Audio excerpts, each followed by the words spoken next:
নবম শ্রেণীর নতুন কারিকুলাম ইতিহাস ও সামাজিক বিজ্ঞানের সপ্তম অধ্যায় ১১ পৃষ্ঠা থেকে ১৪ পৃষ্ঠা পর্যন্ত আজকে আমরা আলোচনা করব।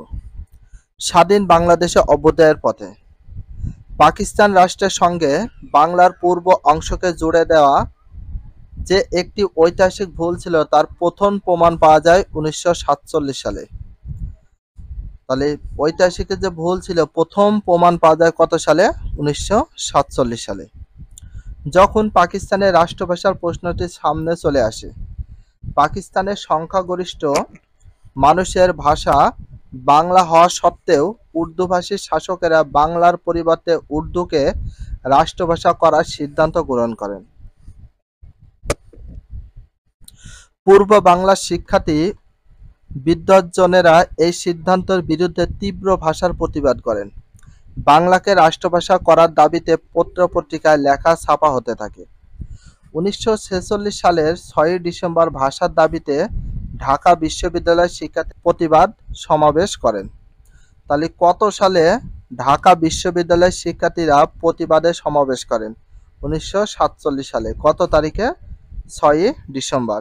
১৯৪৭ সালে ৬ই ডিসেম্বর ঢাকার শিক্ষার্থীরা প্রতিবাদ সমাবেশ করেন। এ মাসেরই শেষ দিকে গঠিত হয় রাষ্ট্রভাষা সংগ্রাম পরিষদ। পরের বছর ফেব্রুয়ারি মাসে পাকিস্তান গণপরিষদের অধিবেশনে পরিষদ সদস্যদের উর্দু কিংবা ইংরেজিতে বক্তৃতা দেওয়ার প্রস্তাব করা হয়। পূর্ব পাকিস্তান পরিষদ সদস্য ধীরেন্দ্রনাথ দত্ত তার প্রতিবাদ করেন। তাহলে পূর্ব পাকিস্তানের পরিষদ সদস্য ধীরেন্দ্রনাথ দত্ত, তো সর্বপ্রথম ধীরেন্দ্রনাথ দত্ত কি করে? প্রতিবাদ করেন। বাংলাকে পরিষদের ভাষা হিসেবে গ্রহণের প্রস্তাব জানান। ১৯৪৮ সালের ১১ই মার্চ ভাষা আন্দোলনের ইতিহাসে অন্যতম স্মরণীয় দিন। তাহলে ভাষা আন্দোলনের অন্যতম স্মরণীয় দিন ছিল কত সালে, কত তারিখে? ১৯৪৮ সালে। কত সালের? ১৯৪৮ সালে ১১ই মার্চে। তাহলে ভাষা আন্দোলনের ইতিহাসে অন্যতম স্মরণীয় দিন কত তারিখ? ১১ই মার্চ। কত সালে? ১৯৪৮ সালে। আমরা এভাবে দাগে পড়তে পারি। যেহেতু আমাদের নতুন সিলেবাস সৃজনশীল এবং তার সাথে এমসিকিউ আসবে, ফর দিস রিজন এইভাবে যদি পড়ো তাহলে অনেক এমসিকিউ তোমাদের কাজে লাগবে। আর বেস্ট অফ ইম্পর্টেন্ট যে এমসিকিউ গুলো আছে সেগুলো আমরা পড়ে দিচ্ছি। গণপরিষদের ভাষা তালিকা থেকে বাংলাকে বাদ দেওয়া এবং মুদ্রা ও ডাক টিকিট বাংলার বদলে উর্দু ভাষা ব্যবহারের প্রতিবাদ স্বরূপ ঢাকা শহরের ধর্মঘট, মিছিল ও প্রতিবাদ সভা অনুষ্ঠিত হয়। পূর্ব বাংলার সাধারণ মানুষও তখন বিক্ষুব্ধ শিক্ষার্থী জনতার সঙ্গে একাত্ম ঘোষণা করে রাস্তায় নেমে আসে। আন্দোলন দুর্বার রূপ লাভ করলে পাকিস্তানি সরকার বিপ্লবী নেতাদের উপর পুলিশের হামলা ও গ্রেপ্তার তৎপরতা চালায়। এদিন রাষ্ট্রভাষা বাংলা চাই স্লোগান নিয়ে ধর্মঘট ও বিক্ষোভ মিছিল করতে গিয়ে যারা গ্রেপ্তার হন তাদের মধ্যে শামসুল হক, শেখ মুজিবুর রহমান অন্যতম। তাহলে রাষ্ট্রভাষা বাংলা চাই এই স্লোগান নিয়ে ধর্মঘটে বিক্ষোভ মিছিল করতে গিয়ে কাদেরকে গ্রেপ্তার করা হয়? সর্বপ্রথম শামসুল হক আর শেখ মুজিবুর রহমান ছিল তাদের ভিতর অন্যতম। গ্রেপ্তার হন তাদের মধ্যে দুইজন, একটা হচ্ছে শামসুল হক আর একজন ছিল শেখ মুজিবুর রহমান, দুইজনা অন্যতম ছিল। স্বাধীন সার্বভৌম বাংলাদেশ রাষ্ট্র প্রতিষ্ঠার রাজনীতি ও বঙ্গবন্ধু শেখ মুজিব। পূর্ব বাংলার মানুষের অধিকার আন্দোলনের সূত্রপাত হয় ভাষা আন্দোলনের মধ্য দিয়ে। এখন প্রশ্ন, পূর্ব বাংলা মানুষের অধিকার আন্দোলনের সূত্রপাত হয় কিসের মধ্য দিয়ে? ভাষা আন্দোলনের মধ্য দিয়ে, এবং তার সমাপ্তি হয় ১৯৭১ সালে স্বাধীনতা যুদ্ধে বিজয় অর্জনের মধ্য দিয়ে। হয় কত সালে? ১৯৭১ সালে। কিসের মাধ্যমে? স্বাধীনতা যুদ্ধের মাধ্যমে, বিজয় অর্জনের মধ্য দিয়ে। বাংলার মানুষের স্বাধীনতা অর্জনে এই লড়াইয়ের যে অনিবার্য নামটি একই সঙ্গে উচ্চারিত হয় তিনি হলেন শেখ মুজিবুর রহমান। পাকিস্তান সৃষ্টির পর থেকেই পূর্ববঙ্গের মানুষ তাদের প্রাপ্ত সুবিধা থেকে বঞ্চিত ভাবে শোষিত ও নিগৃহীত হচ্ছিল। শেখ মুজিব বাংলার মানুষকে নতুন এই শোষণ কাঠামো থেকে বের করা নিয়ে এসে রাজনৈতিক, সাংস্কৃতিক, অর্থনীতি সকল ক্ষেত্রে ন্যায্য অধিকার প্রদানের লক্ষ্যে আন্দোলন শুরু করেন। শেখ মুজিবুরের এই আন্দোলন পূর্ব বাংলার তরুণ প্রজন্ম, শিক্ষার্থীর জনতা ও শ্রমজীবী মানুষের মধ্যে নতুন এক জাগরণের সৃষ্টি করে। বাংলার মানুষ দীর্ঘকাল ধরে যে স্বাধীনতা ও স্বাধিকার আদায়ের স্বপ্ন দেখে আসছিল, শেখ মুজিব সে আশাকে বাস্তবায়িত করার জন্য পাকিস্তান শাসকদের সঙ্গে নিজের জীবন বাজি রেখে আন্দোলন সংগ্রাম চালিয়ে যেতে থাকেন। ১৯৬৬ সালে শেখ মুজিব পূর্ব বাংলার মানুষের মুক্তি সনদ হিসাবে খ্যাত ৬ দফা কর্মসূচি ঘোষণা করেন।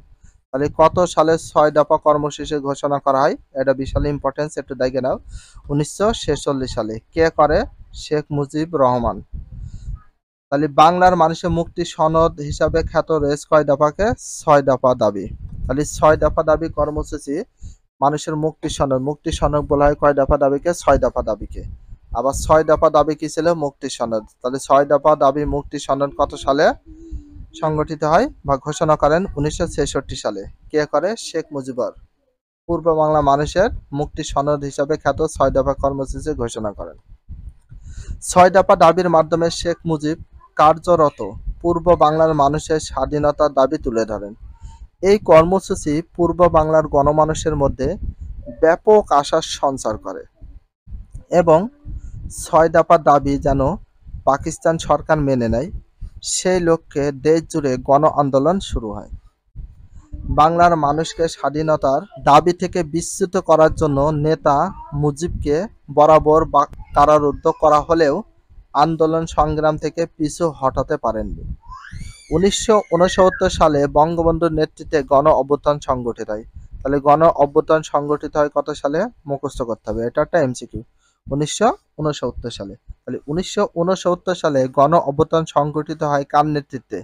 বঙ্গবন্ধু শেখ মুজিবুরের নেতৃত্বে। বঙ্গবন্ধু শেখ মুজিবুরের নেতৃত্বে গণ অভ্যুত্থান সংগঠিত হয় কত সালে? ১৯৬১ সালে।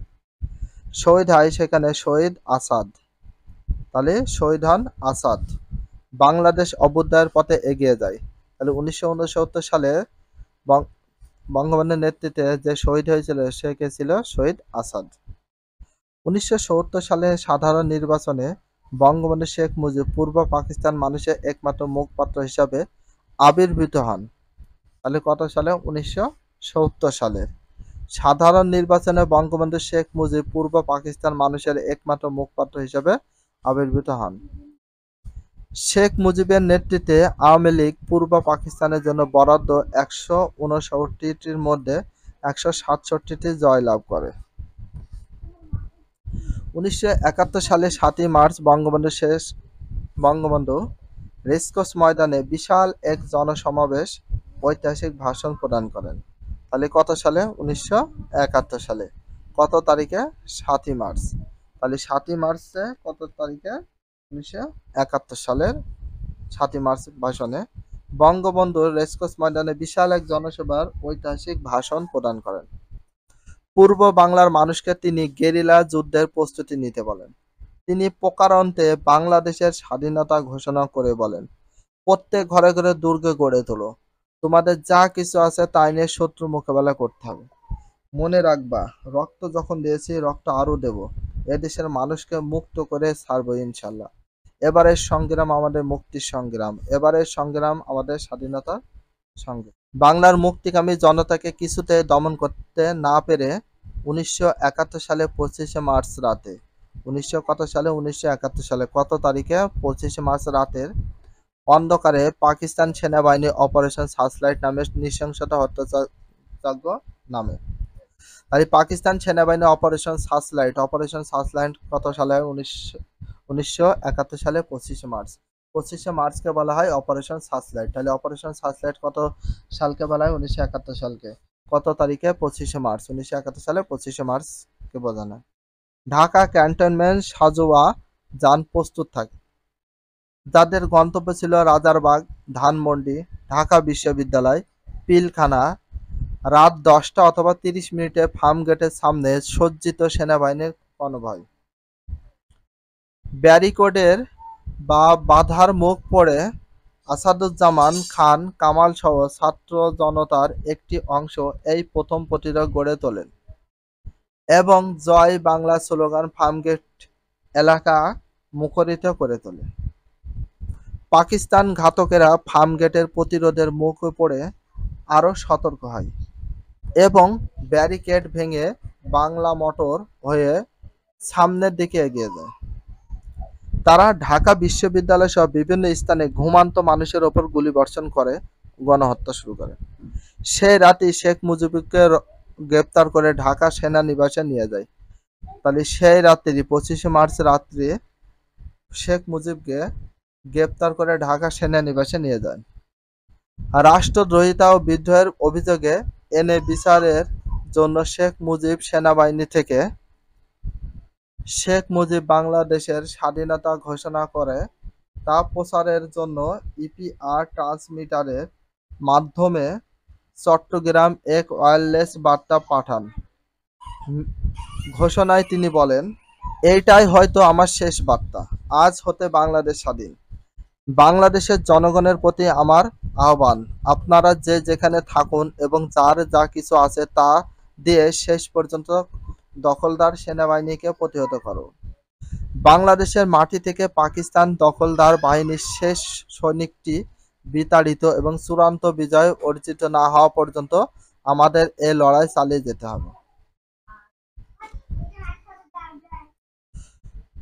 বঙ্গবন্ধু শেখ মুজিবুর রহমানের এই নির্দেশনা অনুসরণ করে বাংলার আপামর মানুষ স্বাধীনতা যুদ্ধে ঝাঁপিয়ে পড়ে এবং দীর্ঘ ৯ মাস রক্তক্ষয়ী যুদ্ধের মধ্যে দিয়ে ১৯৭১ সালে ১৬ ডিসেম্বর বিজয় অর্জন করেন। কত সালে? দীর্ঘ ৯ মাস। কত মাস? দীর্ঘ ৯ মাস রক্তক্ষয়ী যুদ্ধের মধ্যে দিয়ে কত সালে কত তারিখে? ১৯৭১ সালে ১৬ ডিসেম্বর। ১৯৭১ সালে ১৬ ডিসেম্বর বিজয় অর্জন করে। ইংরেজরা ১৯৪৭ সালে যখন ভারত ভাগ করে ফেরত চলে যায় তখন এখানকার রাজনীতিবিদগণ বাংলার হাজার বছরের ঐতিহাসিক অনুসরণ না করে কেবল ধর্মের ভিত্তিতে নতুন রাজনৈতিক পরিচয় নির্মাণের উদ্যোগে নেন। ইতিহাসের সঙ্গে সম্পূর্ণ সঙ্গতিবিহীনভাবে বাংলা অঞ্চলের পূর্ব অংশের নাম করা হয় পূর্ব পাকিস্তান। বাংলা ভূখণ্ডের আদি নাম বঙ্গ হারিয়ে যায় কবিতায় সুবিধাভোগী বা সুবিধাবাদী। তাহলে বাংলা ভূখণ্ডের আদি নাম বঙ্গভঙ্গ হারিয়ে যায় কতিপয় মানে সুবিধাবাদী রাজনীতিবিদদের অপরজনিত অন্ধকারে।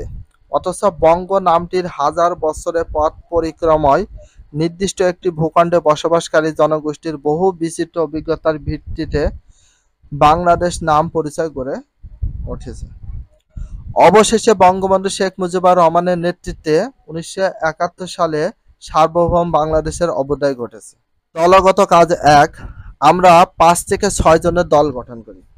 আমরা দলগতভাবে বৈজ্ঞানিক পদ্ধতি অনুসরণ করে একটি অনুসন্ধানী কাজ করব। প্রতি দল বাংলা অঞ্চলের যে কোনো একটি ঐতিহাসিক ঘটনা বেছে নিই। পাঠ্যপুস্তক ও বিভিন্ন উৎসতার সহায়তায় এ ঘটনা সম্পর্কিত তথ্য নিয়ে দলে আলোচনা করি। আমরা যদি নীলকরদের বিদ্রোহ নিয়ে দলে কাজ করার সিদ্ধান্ত নিই তাহলে নীলকর বিদ্রোহ হওয়ার কারণ প্রেক্ষাপট সম্পর্কে বিভিন্ন ইতিহাসবিদদের মতামতের তথ্য নিয়ে আমরা একটা পোস্টার পাওয়ার পয়েন্ট জেনারেশন তৈরি করব।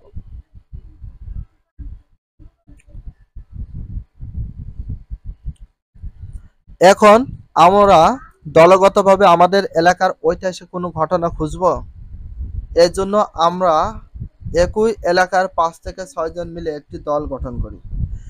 এবার আমরা দলগতভাবে আমাদের এলাকার ঐতিহাসিক কোনো ঘটনা খুঁজব। এজন্য আমরা একই এলাকার ৫ থেকে ৬ জন মিলে একটি দল গঠন করি। এবারও আমরা বৈজ্ঞানিক পদ্ধতি অনুসরণ করে অনুসন্ধানী কাজ করব।